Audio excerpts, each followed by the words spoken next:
and with Inside Edge Consulting. I'm one of the volunteers for 1 Million Cups. And welcome. Thank you for being here. Is there anyone here who's here for the first time? Yay! Welcome. We always love having new people come in.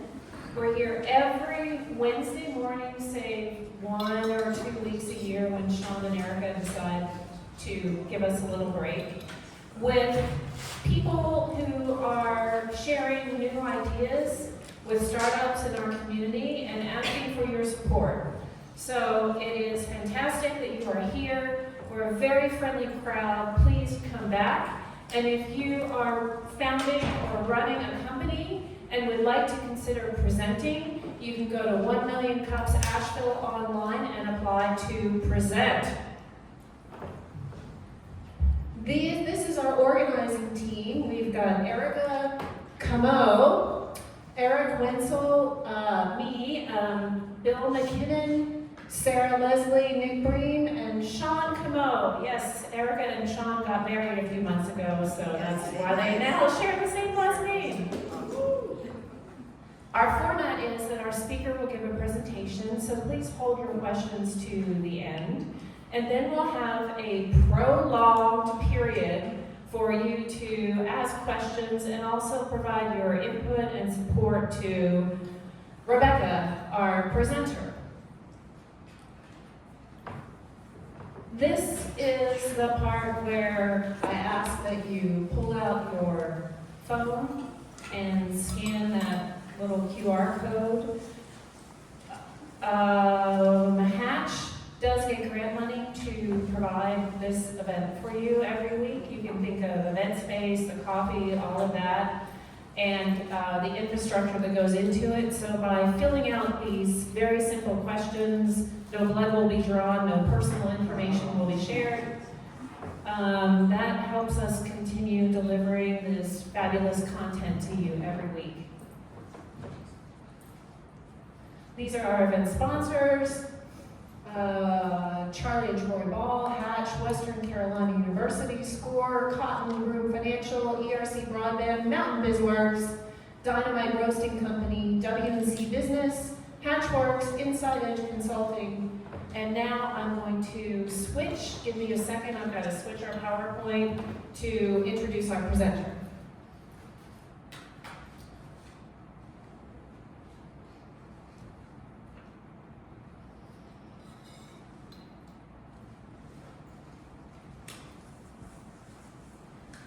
Okay, there we go. Where's the other one? Nick?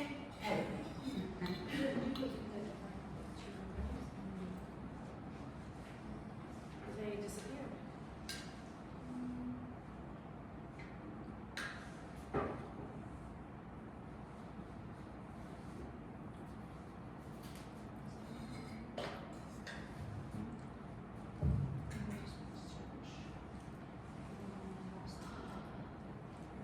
That's it. Okay. Now I want to go to presenter view. Yeah. How do I do that?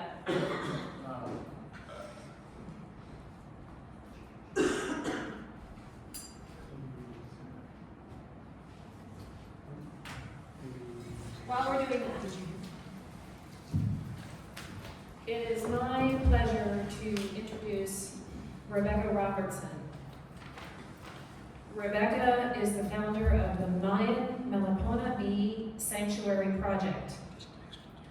This is a multifaceted initiative dedicated to empowering women, protecting and increasing the native endangered Mayan Melipona honeybees, and preserving ancient Mayan culture.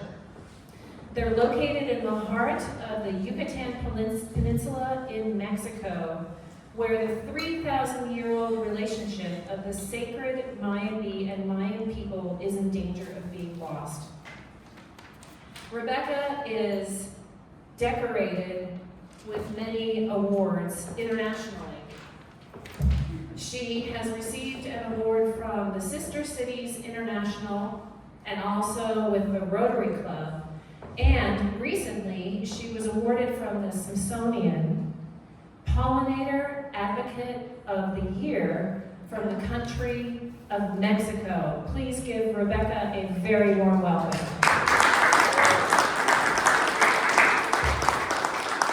Thank you, Beverly.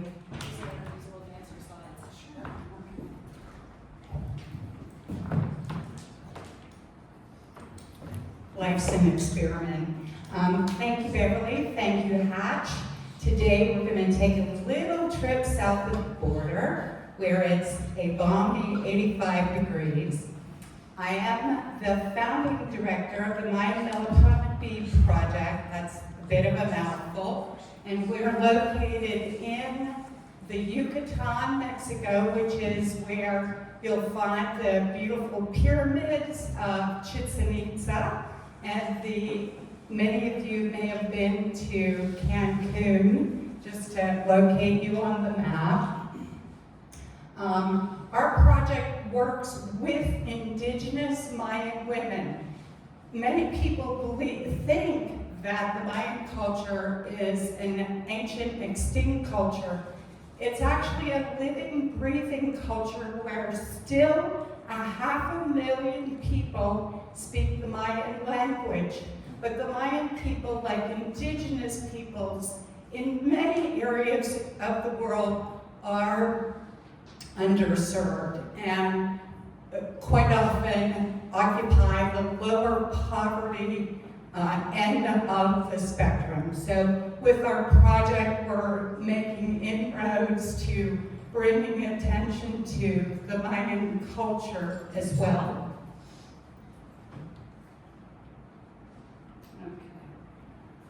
The Mayan people have a very sacred spiritual relationship with the Mayan bee. And I'm going to tell you a little story that illustrates that relationship.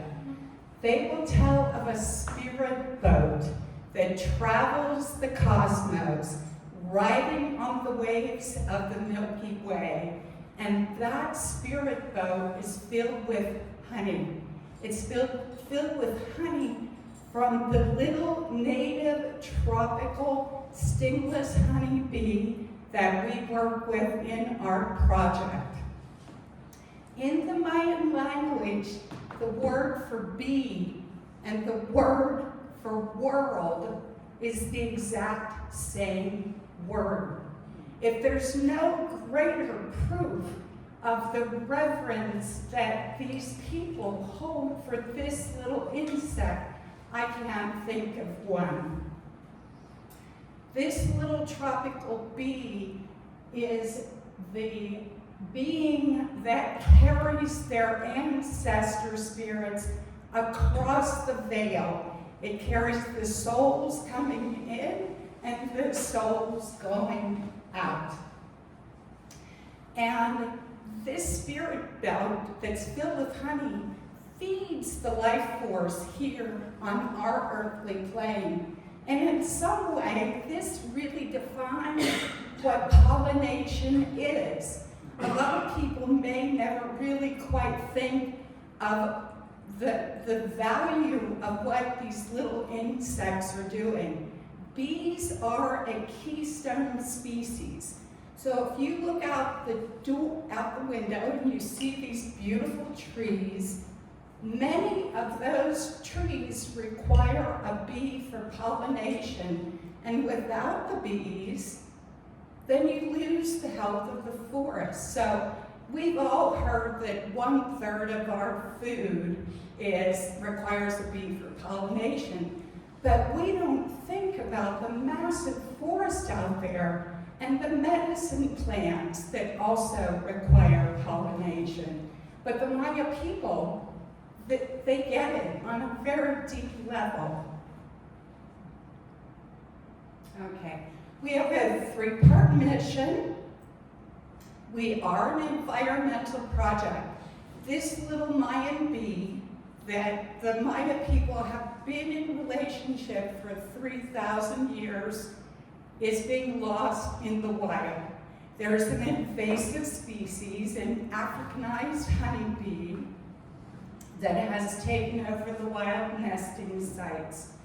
So the scientists have said the best way to preserve and save this bee is by building bee yards. And that's what our project is doing. We're building bee yards to give the bees a place to survive and to thrive.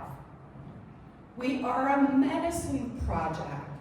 The honey that these little bees make, and it's only about 2 pounds of honey a year, so it really is tiny little amounts of honey because they're tiny little bees. That honey has all the antis. It's antibacterial, it's antimicrobial, it's antifungal, it's anti-inflammatory. The Maya people use it for wound care. Hospitals now are finding that in burn units, it's much more effective than Manuka honey. The Maya people use it in their eyes for conjunctivitis and pink eye. And the Maya people might not have access to pharmaceuticals or might not be able to afford pharmaceuticals. So this honey has been their medicine for thousands of years. And we're a cultural project. We are working with the Maya people specifically and exclusively, and for the most part, Mayan women. Again, I mentioned there's a 3,000-year relationship. The honey fills the spirit boat. The Maya, about 500 years ago, there was a massive book burning where the Spanish friars burned all the Mayan books. The Mayan people actually lost the ability to read their own language at that time. Just recently, the Mayan code was cracked, and people could then read the Mayan books.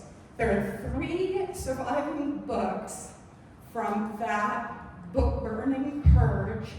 One of them is the Madrid Codes, and you can see how beautifully the books are illustrated.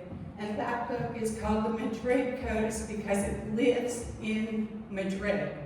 So it was sent to Europe as tribute 500 years ago. This book, about 20% of the book references this little Mayan bee in the Mayan language called Shunan Ka. So it's the days that you harvest honey, the sacred names that you call the bee, the offerings that you make to the bee, the songs that you sing to the bees when you harvest the honey. I bless your wings. I thank you for your work. So again, a deep, deep cultural relationship with the Maya people and this bee. And all these things are in danger of being lost if the bee is lost. And our project uniquely is a solution-based project.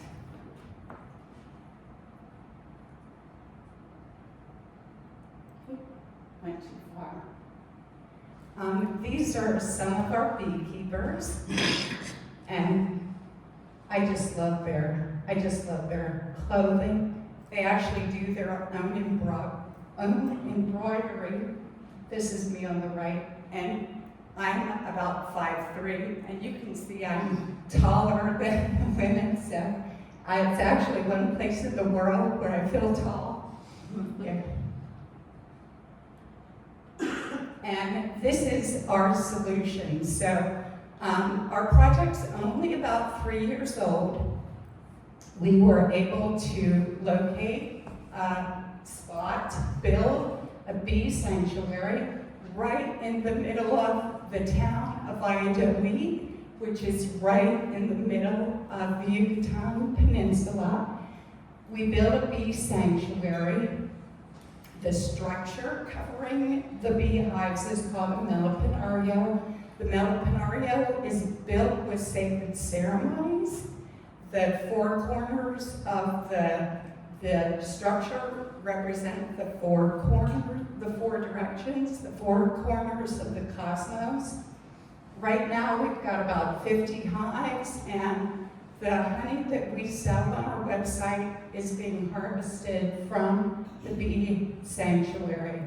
In addition to that, we've been able to we built 8 bee yards out in Mayan villages on the women's property. So they then work daily with the bees. The honey that they harvest from those hives is theirs to keep. We've trained about 50 beekeepers.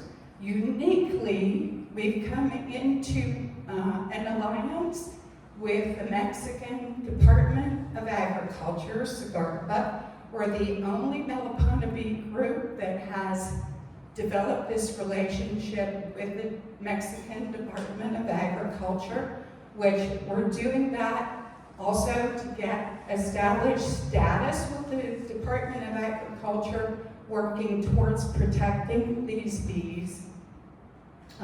And then we've created a learning center where the Department of Agriculture comes monthly and teaches classes about beekeeping.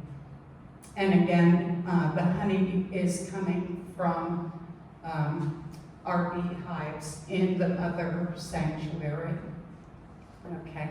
As Beverly mentioned, because our project is quite unique and addressing several different issues, the culture, the environment, the indigenous people, the ancient ceremonies, we were recognized by Pollinator Partnership this last November at the Smithsonian Institute.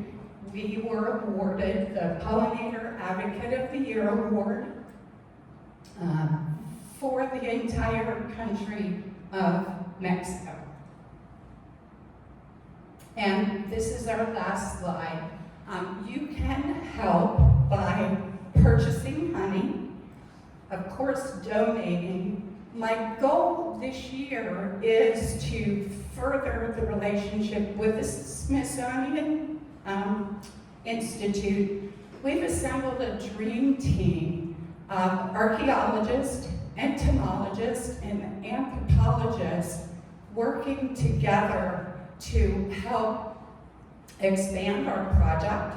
And now my goal is to find research money so this team of world-class, and many of them world-famous scientists, can work together to protect the bee and bring the information out to the world. Also, because of our award at the Smithsonian, the Pollinator Partnership is a trilateral organization.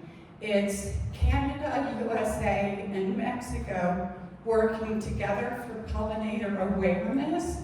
So my goal is to reach out to the First Nations people, the Native American people, and of course the Mayan people are indigenous people of Mexico, and work together as a united front to hold hands and bring pollinator awareness out to the world.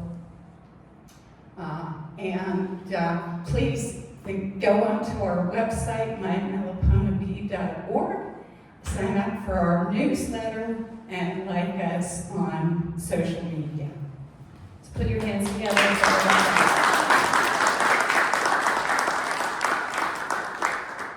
Thank you so much. Let's take some questions from the audience.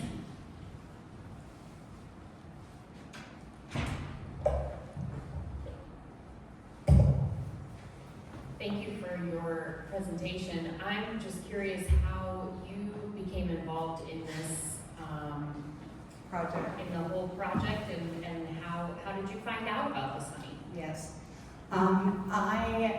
Asheville is a sister city of Valladolid, Mexico.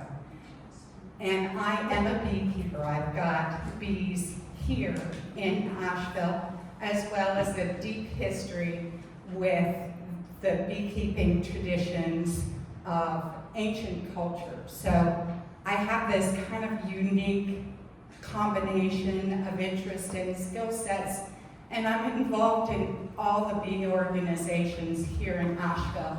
So when Sister Cities was going on a delegation trip in 2020, I was invited to go because Valladolid, Mexico is the honey capital of Mexico, and they wanted to connect those two, the honey here in Asheville and the honey in Valladolid. Because of my background, I knew about the Mayan bees. When I got there, I kept saying, well, where are the Mayan bees? Where are the Mayan bees? Where are the bees? Where are the bees? And people couldn't show me bees. Well, there's something drastically wrong if they can't show me the Mayan bees, or if they show me a little something that I knew wasn't authentic. So finally, when I met the bees, and this is, you'll get this, being in Asheville, the bees told me, do something. And so that's how I was inspired to start the project. Yes? We're going to go back here and then I'll come. Hey, thanks so much. I'm just curious, obviously the Mayan people hold these bees, to a great esteem. Do other people in Mexico care as much? Not really, and that's part of the problem as well. I forget the timeline, but about 30 years ago, the honeybees that we have here, Apis mellifera, that's a European honeybee, so many people don't even know that the honeybees we have here are not native bees.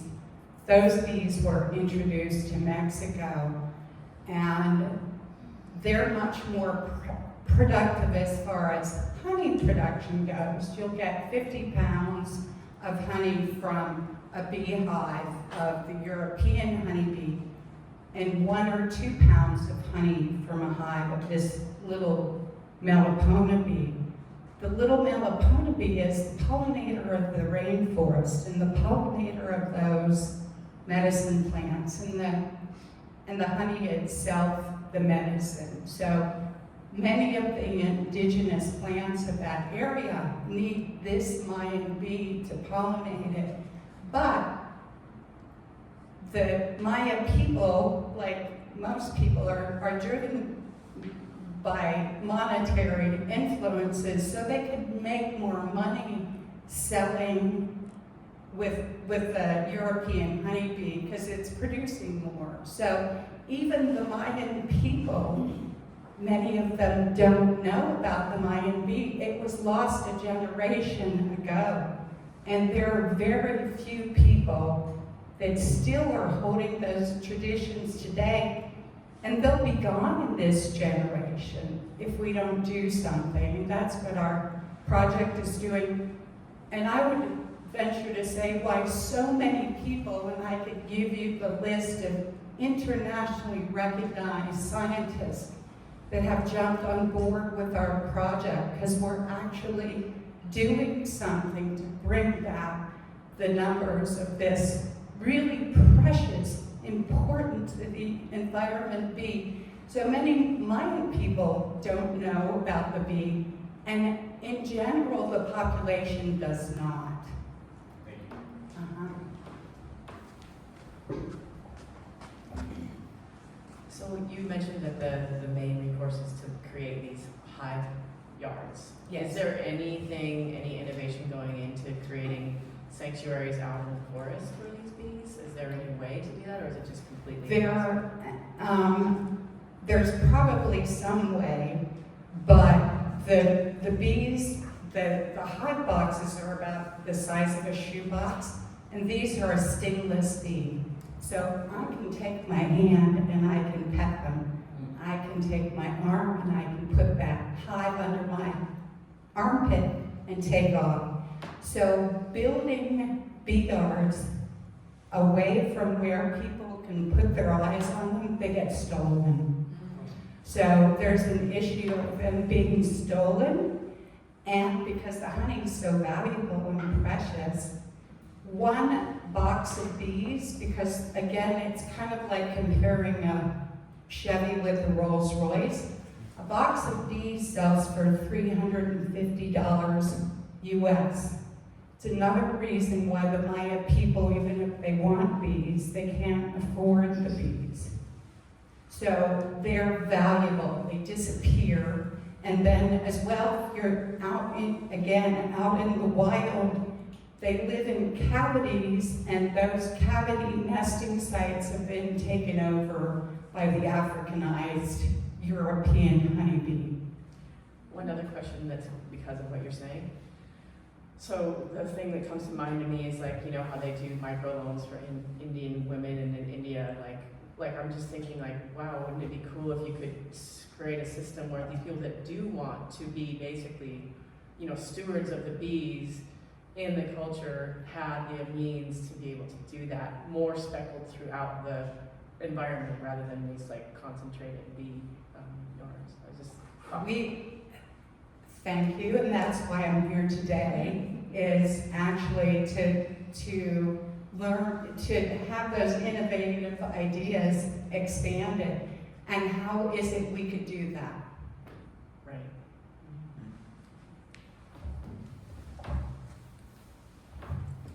Good morning. Good morning. How are you hooking into American indigenous leaders to bring your message and get their support?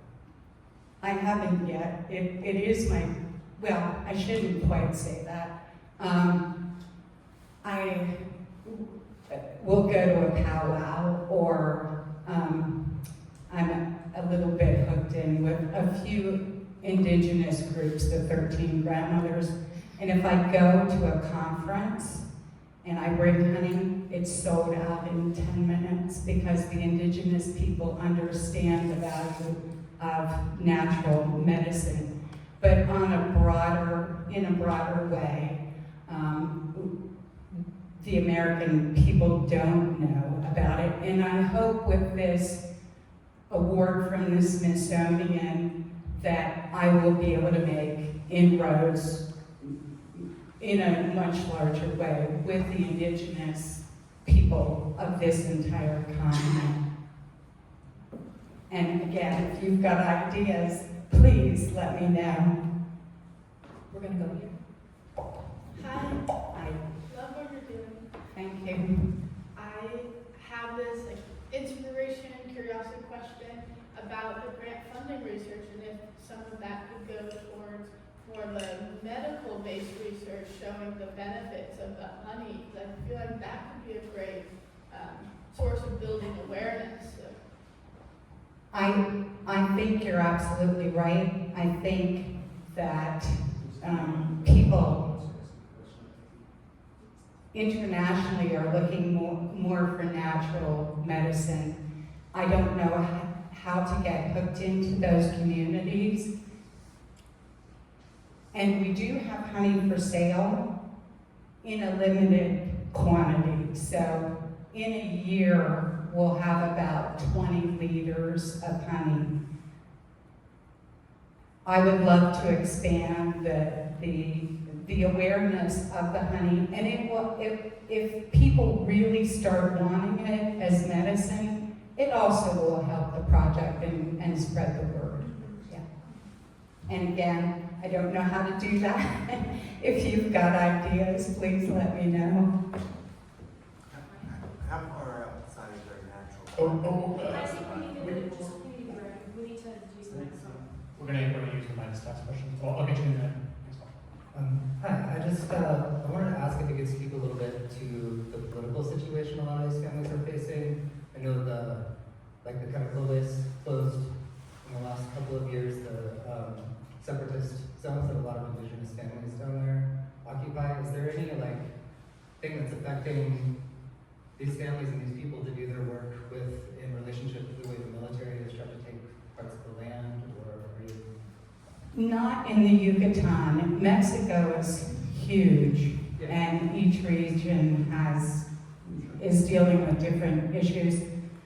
Uniquely in the Yucatan, the land system is, a lot of the Mayan villages, they own the land collectively, and so the land can't get sold because everybody in the village won't agree. So in some way, if that's politics, it's in some way protected, although the resorts are coming in and there's a lot of payola and things happen. But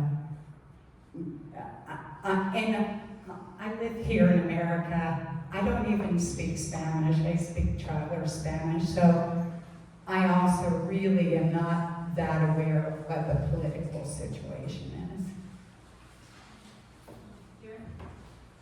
How far away from their natural habitat can they survive?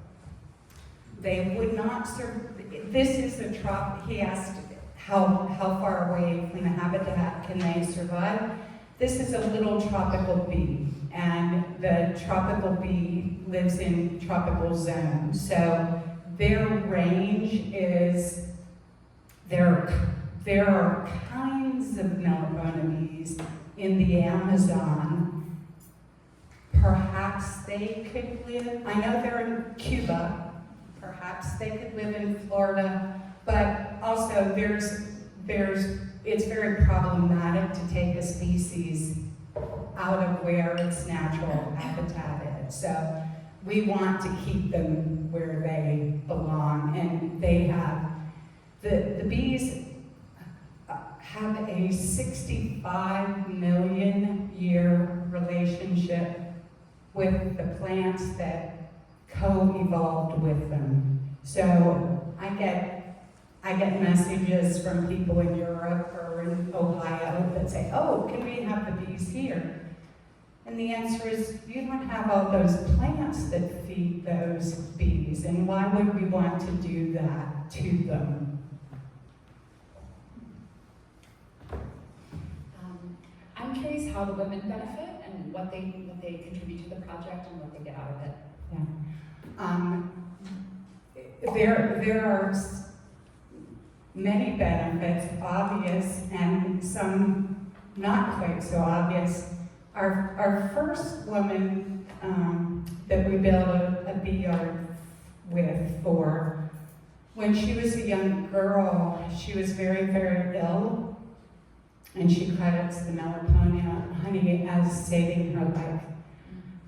Again, it's expensive to build a bee yard. It was about $4,000 for the bee yard and the bees, and most people can't afford that. So we came in and we chose her. It's a longer story. She's really had a really difficult life. All four of her siblings are deaf. Her mother told her she couldn't get married because she has to stay home and take care of her siblings and be the translator, the doctors. The people on our project speak Mayan. The young ones speak Mayan and Spanish. The older ones only speak Mayan. So she really wanted to be a beekeeper because she wanted the medicine. But then this shy young woman who had never been outside of her village, last year in the Women's March, took a microphone and walked down the street and urged other women in her village to have a voice. So we're providing the opportunity to have medicine, but we're creating an amazing community of women, because also women don't have a lot of power in these villages too. But standing together with other women who have your back is making a difference in their confidence level. And they also can sell the honey, so it's not a full-time income, but it's bringing money into the family. Last question. Hi there, I'm Sarah. Hi, Sarah. I'm curious, what is like your bigger vision for the project? Let's say like 5 years from now, what would you love to see happen?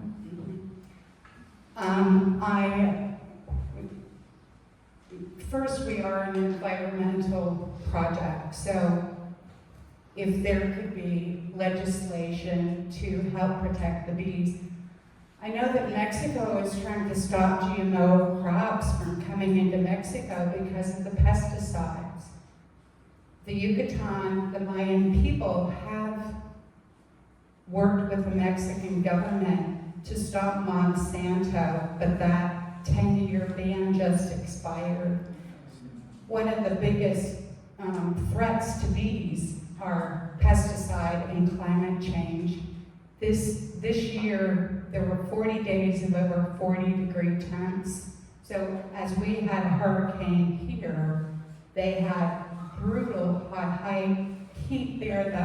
The hives were melting. Wax was running out of the hives because the temps were so high. So really, all of us on board, it is a critical situation. We don't have time to lose. So just bringing awareness. You can't care about something you don't know about. So I would say my greater goal is to bring awareness, so the whole scale of how to get involved or what you can do or what you can care about. And I would say to all of you, care about the thing that you care about and make a move to make a change there. On that note, let's give a final round of applause.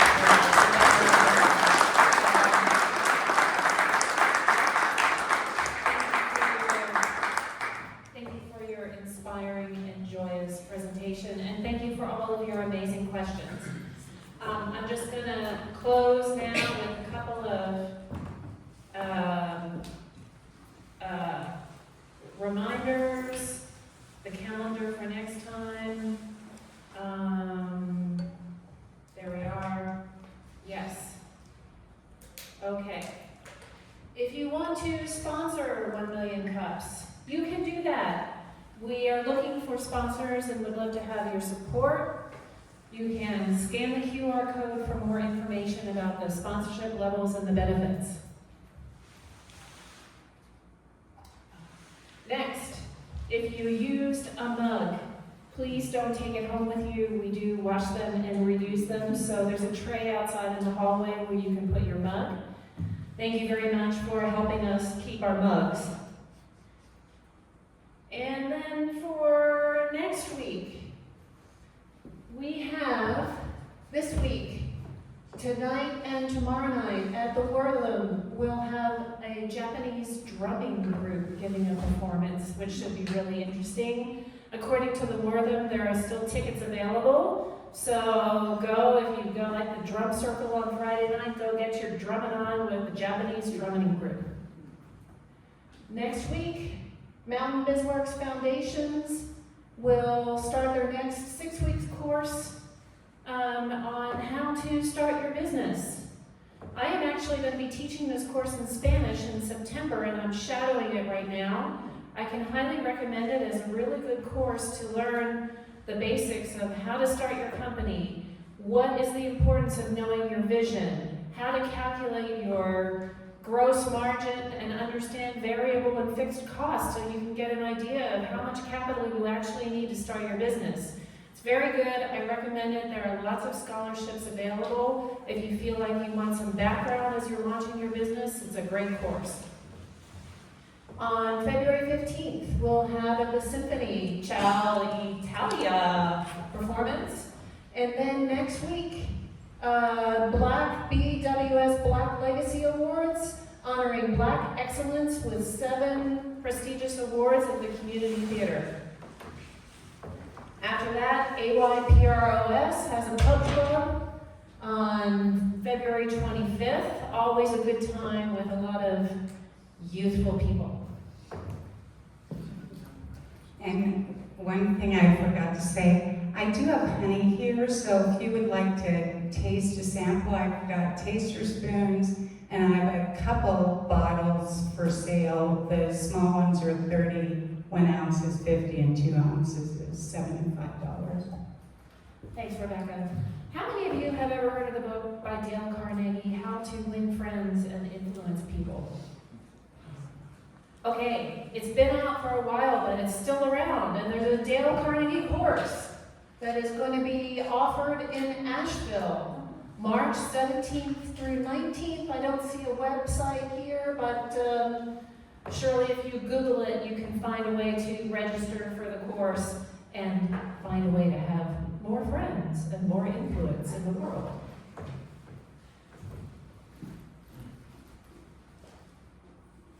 Lastly, if you'd like to present, here's the link. Don't be shy. We work with our presenters to polish their presentation and have a rehearsal period so that this is a no-risk proposition for you. Please apply. Come back next week. Thank you for being here and have a fantastic week.